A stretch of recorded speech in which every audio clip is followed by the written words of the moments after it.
Salut les amis. Une petite vidéo pour un petit update sur le marché.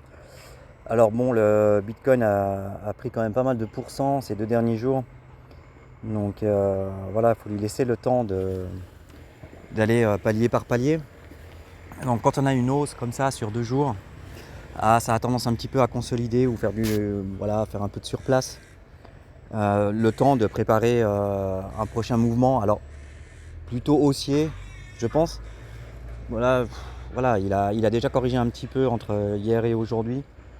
Mais bon, il y a un moyen simple pour voir si on est en tendance court terme. Donc, on peut le faire ensemble. Je vous montre comment moi je procède en général. Je vais plutôt... Voilà, je vais prendre ça. Ok, du coup, moi, en fait, je suis rentré dans un... Attends, on peut regarder. Voilà, j'ai un long sur GMT, donc pour l'instant, ça se passe pas trop mal. Voilà, je suis up entre 4 et 6%. Oui, bon, évidemment, ça peut aller très vite avec un x10. Mais je pense qu'on est haussier. Je vais le garder. Voilà, j'ai un prix de liquidation à 0,96. Logique, hein, 10% en dessous de mon prix d'achat à 1,06. Voilà, je vais le laisser courir un peu. Il est temps en fait que je fasse grandir un peu ces 1000 $. C'est vrai que ces derniers jours, voilà, j'ai pas beaucoup tradé, j'ai plutôt fait des vidéos. Donc, comment je regarde un petit peu court terme? Alors, sur le Bitcoin, les trendlines pour moi marchent beaucoup moins bien que sur les altcoins. C'est vraiment bas du range, milieu de range, haut du range, pour moi, où il faut regarder. Pour l'instant, vous avez vu, donc on est bien monté en haut du range. Alors évidemment, quand on monte, on descend. On est descendu en bas du range, on est essayé de remonter. On a fait une déviation en dessous du range, et ça, voilà, c'est assez courant de la part du Bitcoin. Après, on réintègre, on essaye de remonter. Là, voilà, on a touché le bas du canal, et voilà, pour l'instant, ça rebondit.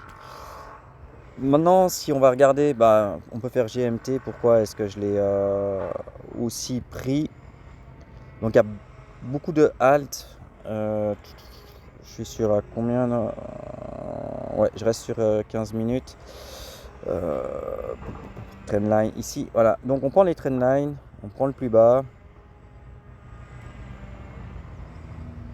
et on tire. Voilà, donc là, GMT a parfaitement rebondi sur sa ligne de tendance court terme. Alors là, on est quoi? On est 1, 2, c'est la deuxième fois où on rebondit. En général, voilà, 3, 4e fois, si les acheteurs sont pas forcément là, on casse à la baisse.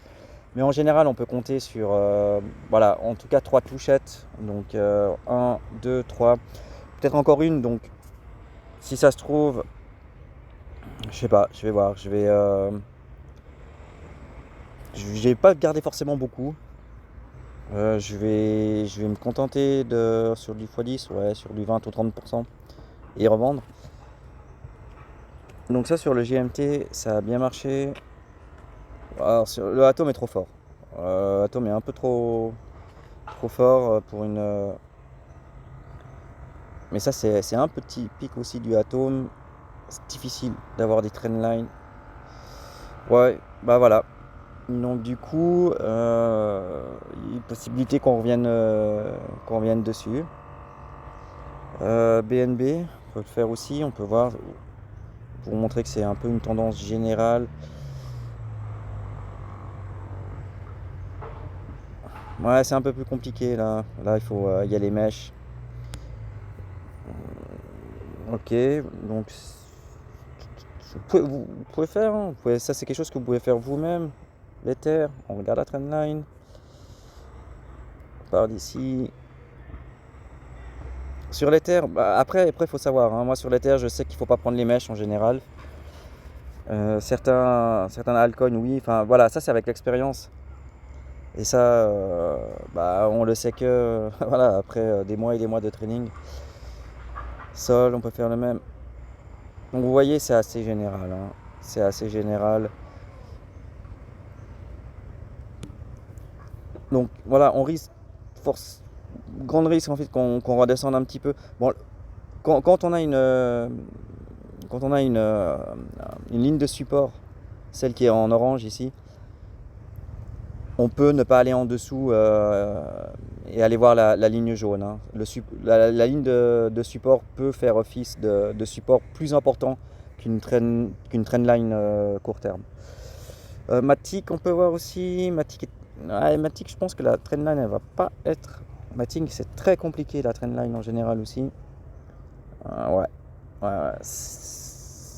Ou alors on revient fort sur la trendline, donc à voir. Donc voilà, je serais peut-être un peu moins bullish sur Matic, mais il est tellement monté ces temps-ci que. FTT peut-être aussi. Waouh, FTT, il pump, hein. Là, je peux rien. Une ligne de tendance, là, je vois d'emblée que ça pump. Donc on est forcément. Voilà.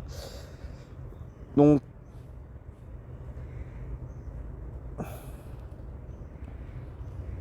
voilà.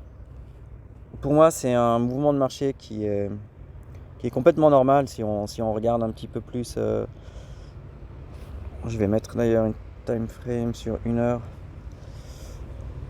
Voilà, non, je vais enlever l'indicateur. Voilà. Du coup, les trendlines sur 15 minutes, donc elles sont pour moi haussières. Mais si on regarde par exemple en time frame d'1 heure, qu'est-ce qu'on voit? On voit qu'on est aussi bullish. Non, pas forcément. Attendez voir. Ouais, non, il faut prendre depuis le bas du mouvement haussier, donc celui-là. Bon, on va voir si on est bullish en 1 heure aussi. Je n'avais pas regardé récemment.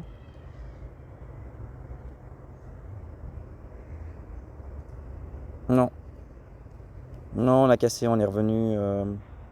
Ok, c'est pas très criant. 1 heure, c'est pour ça que je vais trader quand même sur du time frame de 15. Je vais rester en 15 minutes. Voilà. Donc vous pouvez faire cet exercice et donc le but, théoriquement, hein, attendez, je vais revenir. J'avais pris GMT par exemple. Je vais revenir sur les 15 minutes. Donc forcément, si vous faites cette trendline, ben voilà, donc ça vous donne un peu le prix de l'ordre limité que vous pouvez rentrer. Donc vous regardez, donc là sur du 15 minutes, bon, vous pouvez estimer, vous regardez parce que vous allez évidemment pas, faut pas mettre juste en dessous de cette chandelle. Vous prenez peut-être 2 chandelles et vous mettez un 0,55. Je veux dire, mieux vaut avoir une entrée qui soit sur une trendline que de rentrer. Par exemple, maintenant, en pensant que de toute façon ça va pump, parce qu'en général on pense que ça va pump, et au moment où on achète au marché, et ben, c'est là où ça consolide et ça revient sur la trendline. Et du coup, bah, voilà, vous êtes trompé de sens. Donc moi, j'essaye quand même d'avoir quand même des ordres limités le matin pour avoir une belle entrée. Par contre, après, évidemment, si je vais scalper, ben, je vais plutôt aller sur un ordre du marché et de jouer, bah, si on fait un x10, on va essayer de jouer entre 1 et 2% en spot. Voilà. Donc du coup, faites cet exercice vous-même. Si vous avez TradingView, si vous n'avez pas TradingView, bah, vous avez une version gratuite que vous pouvez prendre. Voilà, c'est juste que vous aurez, par exemple là, moi j'ai 4 indicateurs, j'en ai pas besoin de plus. Je crois que c'est 2 indicateurs la version gratuite. Mais si vous voulez trader, je veux dire, bah voilà, c'est un peu l'outil de base. Moi, j'aime pas du tout aller sur par exemple Binance et d'avoir le graphique. Enfin voilà, moi j'ai besoin d'avoir mes indicateurs, j'ai besoin d'avoir mon TradingView, c'est mon outil principal. Donc si vous devez sincèrement acheter un abonnement, bah, c'est celui-là. Ok, voilà, c'est tout ce que je voulais vous dire pour l'instant et je vous souhaite une bonne après-midi.